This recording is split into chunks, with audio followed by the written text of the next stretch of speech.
Lieutenant Commander Jack Reynolds scratched his head as he examined the strange invitation in his hands.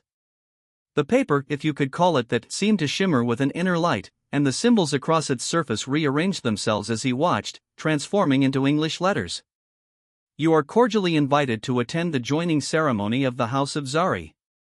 Your presence will honor us greatly as we celebrate this momentous union. Jack set the invitation down on his desk at the human embassy on Arcturus Station. After 3 years working in interspecies relations, he'd received plenty of alien communications, but this one felt different.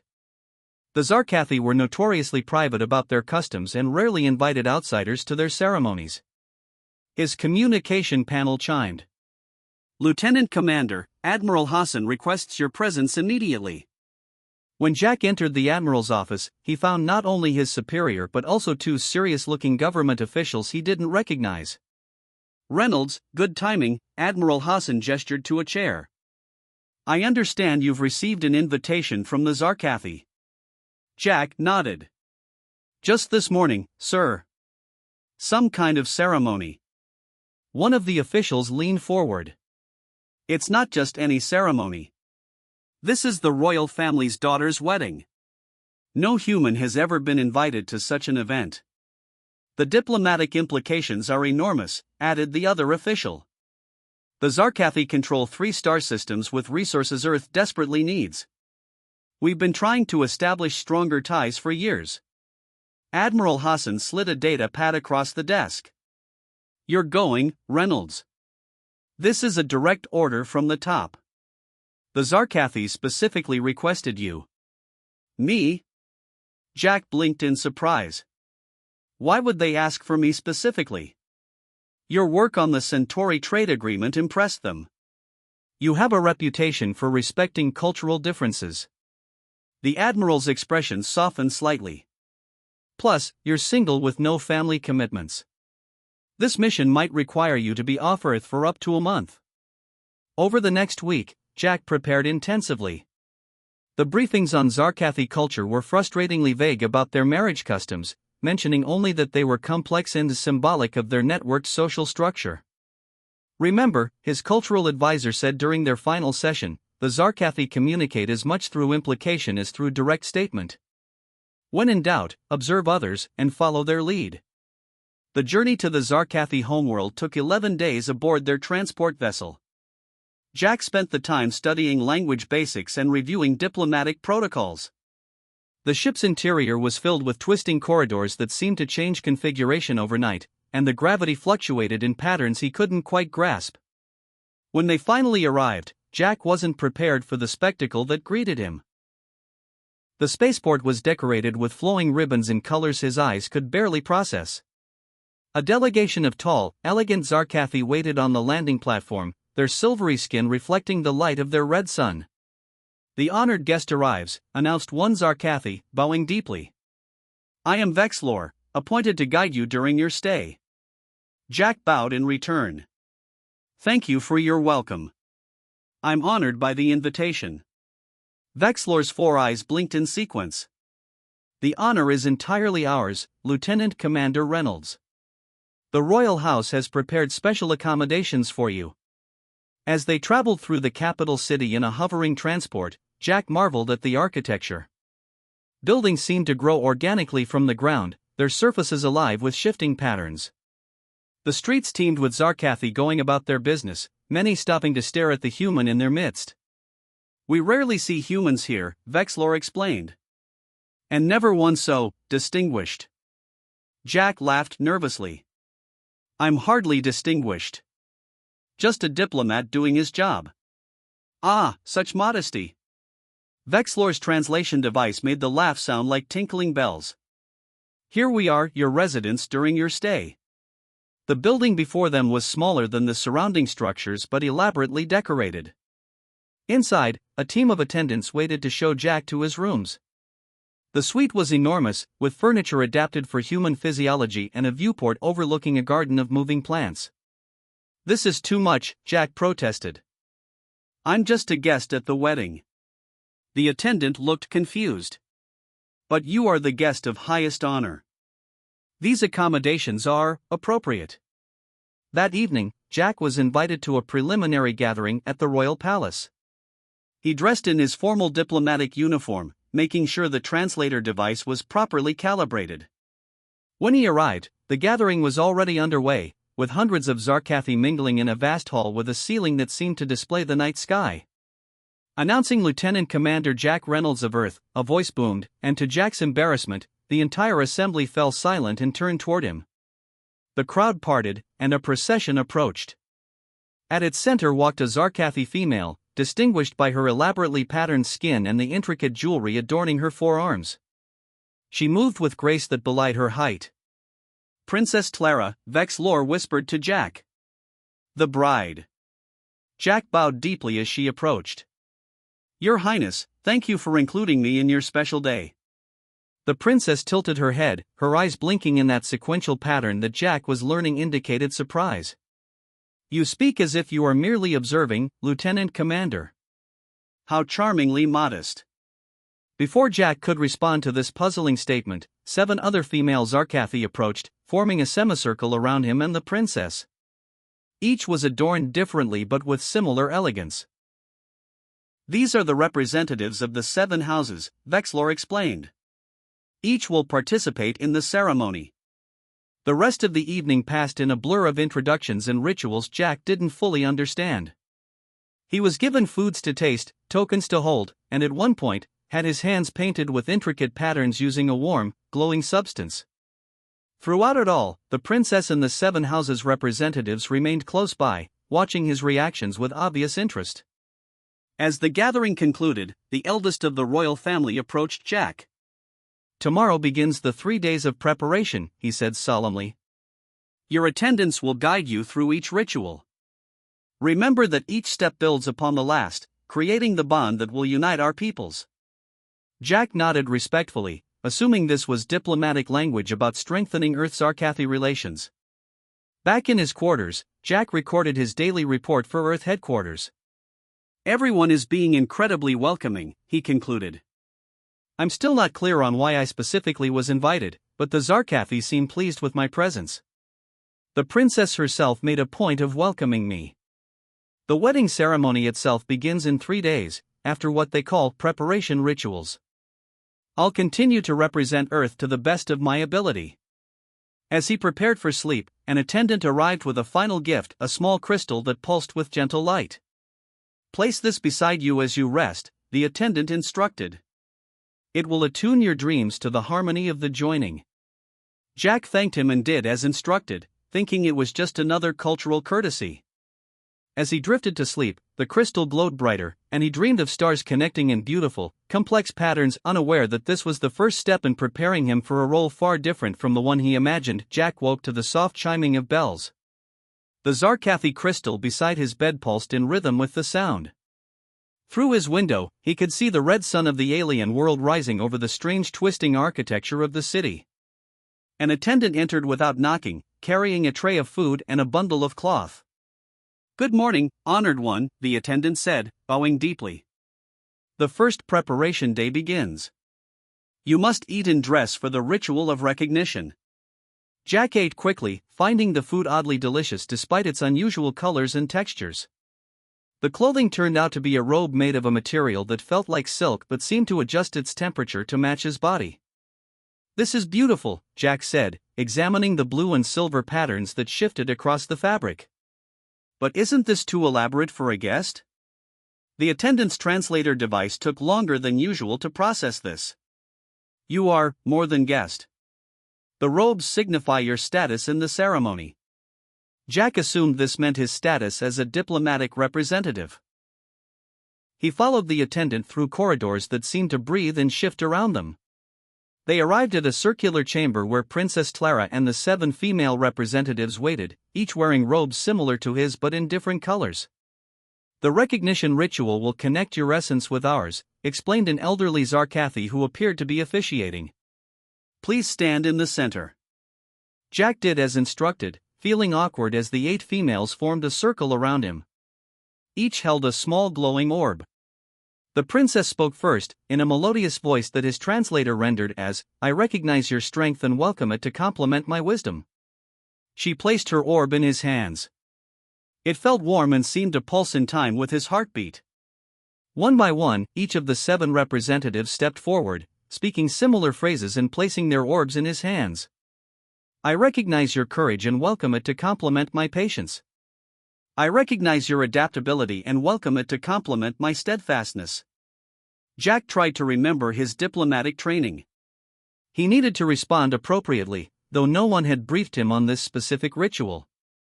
When all 8 orbs were pulsing in his hands, he improvised. I recognize your welcome and offer my respect in return. The orbs flashed brightly, then floated from his hands, circling above their heads before settling into niches in the walls. The Zarkathi seemed pleased. The recognition is complete, announced the elder. The bond has begun its formation. Later, as Vexlor guided him to lunch, Jack tried to clarify what had happened. That ceremony, was it a formal diplomatic acknowledgement? Vexlor's 4 eyes blinked in sequence. It is much more intimate than mere diplomacy. You have begun the soul weaving with your intended ones. Jack's translator device flickered at the phrase intended ones, rendering it as ceremonial counterparts before settling on associates. I see, Jack said, though he didn't. And how many more rituals are planned before the actual wedding? 2 more preparation days, then the final joining. Each ritual builds upon the last, strengthening the connection between you. The second ritual that day involved Jack receiving gifts from each of the 8 females. The gifts were strange but beautiful: a knife with a blade that changed color when he touched it, a map that showed not physical space but what appeared to be emotional connections, a small creature that nestled in his palm and hummed softly. These represent the qualities we will share in our future together, explained one of the 7 representatives, a statuesque Zarkathi named Zirel. My gift shows the paths between hearts, which you will now walk with us. Jack thanked her politely, still interpreting everything through a diplomatic lens. Clearly these were symbolic gifts representing their people's future cooperation.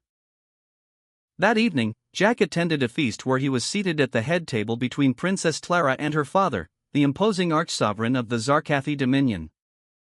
Your presence honors our house, the archsovereign said, filling Jack's cup with a shimmering liquid.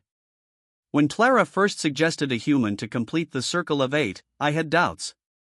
But you have proven yourself worthy.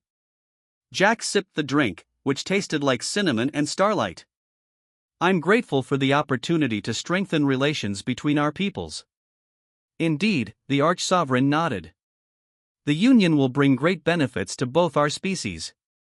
The technology transfers alone will advance Earth's development by centuries. This caught Jack's attention. Technology transfers? Of course. It is customary for the joined houses to share their knowledge. As you will be joined with all 8 houses, the sharing will be extensive. Jack made a mental note to report this promising development to Earth headquarters. Throughout the meal, Jack noticed the 8 females watching him intently. When he caught Princess Clara's gaze, she quickly looked away, her skin flushing a deeper silver. The behavior reminded him oddly of shy human women, which seemed strange for an alien princess. On the second day of preparations, Jack was led to a bathing chamber where he was ceremonially cleansed with scented waters by attendants who chanted continuously.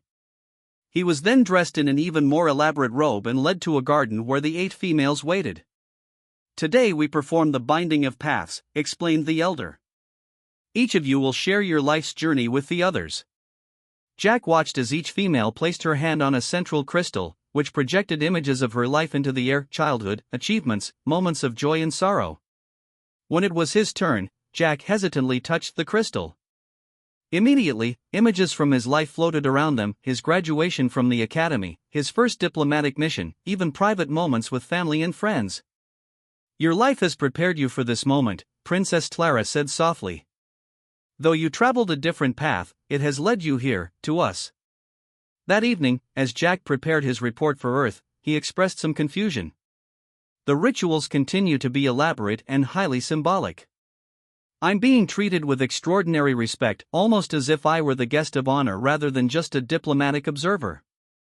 The princess and the 7 representatives from the other houses are particularly attentive. I believe this bodes well for future relations. On the third day, Jack was brought to a small chamber where a Zarkathi healer waited with strange instruments. "We must ensure compatibility," the healer explained, taking samples of Jack's blood and skin cells. "Though our studies suggest humans and Zarkathi can form a viable bond, your specific biology must be mapped." "For diplomatic purposes?" Jack asked, growing increasingly confused. The healer looked puzzled. "For the joining, of course. The bond must be physical as well as spiritual." Before Jack could question further, he was whisked away to the final preparation ritual. This time, he and the 8 females stood in a vast chamber before hundreds of Zarkathi witnesses. An intricate pattern was drawn on the floor with glowing material, and Jack was positioned at its center, with the females forming a circle around him. Each female approached, placing a mark on his forehead with the same glowing substance used for the floor pattern. When Princess Clara approached last, she whispered, "Tomorrow we complete what was begun long ago. Our worlds will be forever changed." As Jack returned to his quarters that night, his translator device finally managed to process some of the complex Zarkathi terminology it had been struggling with. A notification flashed on its screen, offering updated translations for key phrases he'd been hearing. Soul weaving was now translated as marriage bond. Circle of 8 became polygamous marriage group. Final joining was simply wedding ceremony. Jack froze, reading the screen again and again. A cold realization washed over him. He wasn't just attending a wedding tomorrow. He was the groom. Jack stared at his translator device in disbelief. The updated translations couldn't be right. He wasn't getting married, especially not to 8 alien women simultaneously. There had to be a mistake. He paced his quarters, running his hands through his hair. "Think, Jack, think," he muttered to himself. All the special treatment, the rituals, the gifts, the odd comments, they suddenly made horrifying sense. His communication panel chimed, interrupting his panic. It was Admiral Hassan. "Reynolds. How are the preparations going? Any diplomatic breakthroughs to report?" Jack tried to keep his voice steady. "Sir, we may have a situation. I believe there's been a massive cultural misunderstanding. The Zarkathi aren't inviting me to attend a wedding, they're expecting me to be the groom." There was a long pause before the Admiral responded. "Yes, we're aware of that." "You're what? You knew?" Jack's voice rose. "Why wasn't I informed?" Admiral Hassan sighed. "It was classified. The diplomatic corps felt you might refuse if you knew the full details." "This alliance is too important, Reynolds. The Zarkathi royal family specifically requested a human to join their houses in marriage as a symbol of our species' new relationship." "So you just decided to marry me off without telling me?" Jack couldn't believe what he was hearing. "Not exactly. The legal details are complex. Consider it more of a cultural ceremony than a legally binding Earth marriage. The important thing is to go through with it. The technology and resource sharing agreements that will follow are worth trillions." Jack ended the call and collapsed into a chair. How had he missed all the signs? He spent the night reviewing everything that had happened since his arrival, recognizing now what should have been obvious clues. Morning came too quickly. Attendants arrived to dress him in elaborate ceremonial robes that shimmered with patterns resembling both stars and DNA helixes intertwined. Jack felt like he was moving through a dream as they led him to the great ceremonial hall. The hall was enormous, with thousands of Zarkathi in attendance. The ceiling was open to the sky, where their red sun was joined by both moons in a rare alignment. A path of glowing material led to a raised platform where the 8 females waited, each resplendent in their house colors. As Jack walked slowly down the path, murmurs rippled through the crowd. He recognized diplomats from other alien species in attendance. This was clearly an event of galactic significance. The officiator, an ancient Zarkathi with elaborately patterned skin, greeted Jack on the platform. "Today we witnessed the historic joining of houses, the binding of species, the beginning of a new era." Princess Clara stepped forward first, her 4 eyes blinking in that sequential pattern that Jack now recognized as nervousness. "Will you join your path with mine?" she asked, her voice carrying through the hall. Jack hesitated, his diplomatic training warring with his personal autonomy. Before he could respond, his translator beeped with an urgent message from Admiral Hassan: "Say yes. Earth's future depends on it." I will, Jack said, the words feeling strange in his mouth. One by one, each of the 7 other females asked the same question, and one by one, feeling increasingly trapped, Jack gave the same answer. After the 8th acceptance, the officiator turned to Jack. "Now you must speak the words of binding, joining these 8 houses through you." Jack's translator provided the words, but he hesitated. This was madness. He wasn't ready to be married to anyone, let alone 8 alien women representing political dynasties. Yet beyond his personal feelings, the weight of interspecies relations pressed down on him. "Is there a problem?" the officiator asked, as the silence stretched uncomfortably. Jack began, then stopped. "May I speak freely?" The officiator blinked in surprise but nodded. Jack took a deep breath. "I believe there has been a misunderstanding. On Earth, marriage is a deeply personal choice, entered into with full knowledge and consent. I was not informed that I was to be married today." Gasps echoed through the hall. The princess's skin darkened with what Jack assumed was embarrassment or anger. "You did not know?" she asked, her voice small. "But you participated in the recognition, the binding of paths, the compatibility testing." "I thought they were diplomatic rituals," Jack explained. "My translator didn't correctly interpret the terminology until last night." The officiator turned to the Arch-Sovereign, who had risen from his throne. "Is this true? The human did not consent with understanding?" The Arch-Sovereign approached slowly.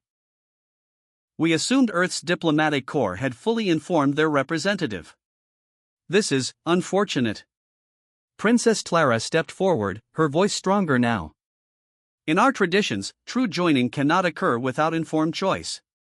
If Lieutenant Commander Reynolds did not understand, then no binding has yet occurred." The 7 other females nodded in agreement, though Jack thought he detected disappointment in their postures. "Then we must pause the ceremony," the officiator declared. "The human must be properly informed before any choice can be made." What followed was the strangest cross-cultural explanation Jack had ever experienced. Right there on the ceremonial platform, with thousands watching, the Zarkathi explained their marriage traditions. "Our society is built on networks of connection," Princess Clara explained. "The 8 houses represent major political, scientific, and cultural lineages. By joining with representatives from each house, you would create a living bridge between all aspects of our civilization and now, between our species." "It's not just symbolic," added Zirel, the representative Jack had come to recognize as the most forthright. "While the relationship includes what humans might consider romantic and physical elements, it's primarily a position of immense political and cultural influence." Jack absorbed this information, his diplomatic mind working overtime. "And what exactly would be expected of me in this arrangement?" "You would live primarily here, serving as advisor to all houses and representative of human interests," the Arch-Sovereign explained. "You would help guide our species cooperation, with full access to our technology and resources to share with Earth as appropriate." "And the marital aspects?" Jack asked hesitantly. Princess Claria's skin flushed silver again. "Those develop naturally, as in any joining. There is no obligation beyond what feels right to all involved." Jack considered his options. Refusing would cause a diplomatic incident and potentially set back human-Zarkathi relations for generations. Accepting would change his life forever, but could advance human interests in ways nothing else could. "I need time to think," he finally said. The officiator nodded. "That is reasonable. The ceremony will be postponed until you have made an informed decision." As Jack was escorted from the hall, whispers followed him. He noticed the princess watching him, her expression unreadable to his human eyes. Back in his chambers, Jack paced again, but with clearer purpose. He opened a communication channel to Earth. "Admiral Hassan, we need to talk. I want the full, unclassified truth about this assignment, and I want it now." The Admiral's face appeared, looking grave. The truth, Reynolds, is that this marriage alliance was proposed by the Zarkathi 6 months ago. They've been studying human culture extensively and became fascinated with our adaptability. They specifically requested someone with your diplomatic record. And you couldn't just ask me? We worried you'd refuse. The stakes are too high. The Zarkathi have technology centuries beyond ours, resources we desperately need, and influence with a dozen other species. Jack sat down heavily. So I'm just a sacrifice for the greater good? The Admiral's expression softened slightly. Not a sacrifice. An opportunity. Think about it, Reynolds. You'd be the most influential human in the galaxy, with the power to shape our species' future among the stars. As night fell, Jack stood at his window, watching the alien moons rise. Tomorrow he would have to give his answer, one that would change not just his life, but potentially the course of human history. Jack didn't sleep much that night. He kept thinking about Earth, about the Zarkathi, and about the 8 women he was supposedly going to marry. As the alien world's red sun began to rise, he finally had an idea. He requested an urgent meeting with the Archsovereign and Princess Clara before any further ceremonial activities. They met in a small chamber with walls that seemed to pulse gently with light. I appreciate you seeing me, Jack began, standing tall in his diplomatic uniform rather than the ceremonial robes. I've been considering your tradition and my position carefully. The Arch-Sovereign nodded gravely. We understand this is unexpected for you. We regret the misunderstanding. I have a proposal, Jack said. One that might preserve the spirit of your traditions while respecting mine. Princess Clara leaned forward, her 4 eyes blinking with interest. We are listening. On Earth, we have various forms of partnerships and alliances that aren't exactly marriage but carry significant weight, Jack explained. What if we created something new, a diplomatic bond that acknowledges the connection between our species without forcing me into a role I don't fully understand? The Arch-Sovereign's skin rippled with what Jack had come to recognize as thoughtfulness. What would this arrangement entail? I propose a provisional alliance bond, Jack said, the term coming to him as he spoke. I would serve as Earth's primary representative to all 8 houses, working closely with each of you. I would live here for extended periods but maintain my Earth citizenship and position. We would build trust and understanding gradually. And the joining aspects? Princess Clara asked softly. Jack chose his words carefully. Those would develop naturally, if at all, without predetermined expectations. In human culture, romantic and physical bonds follow emotional connection, they aren't established by ceremony alone. The Zarkathi exchanged looks, communicating in ways Jack couldn't interpret. Finally, the Arch-Sovereign spoke. This proposal has merit. However, our people expect a ceremony today. The political implications of cancellation would be difficult. Then let's modify the ceremony, Jack suggested. We announce the creation of this new type of bond, the first of its kind between our species. It honors your traditions while creating something new that both our peoples can embrace. The princess nodded slowly. A diplomatic innovation. It could work. While the Zarkathi leadership discussed Jack's proposal, he requested a private communication with Admiral Hassan. Sir, I've proposed an alternative to the marriage, Jack explained. A formal diplomatic bond that gives us most of the benefits without the personal complications. The Admiral looked skeptical. Will they accept it? I think so. But I need to know, what else haven't you told me? Are there other classified aspects to this assignment I should know about? Hassan hesitated, then sighed. The Zarkathi were specifically interested in human genetic diversity. Part of their marriage tradition includes offspring. Jack nearly choked. Children? You were going to let me walk into that without warning me? The details were still being negotiated, Hassan said defensively. Their reproductive technology is vastly different from ours.